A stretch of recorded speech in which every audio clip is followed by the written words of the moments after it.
ጾም እኮ ተፈታ ሲባል አንዱ እሱ ደግሞ በምን ጉዳይ ታስሮ ነው አለ።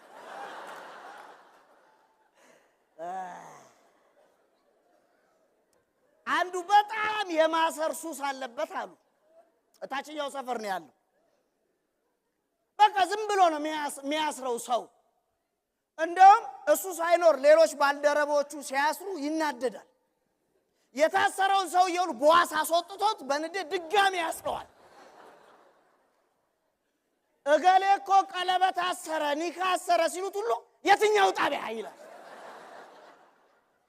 በዚህ ሆኖ ነው አሉ ከላይኛው አካል የአፈሳ ደብዳቤ መጣለት።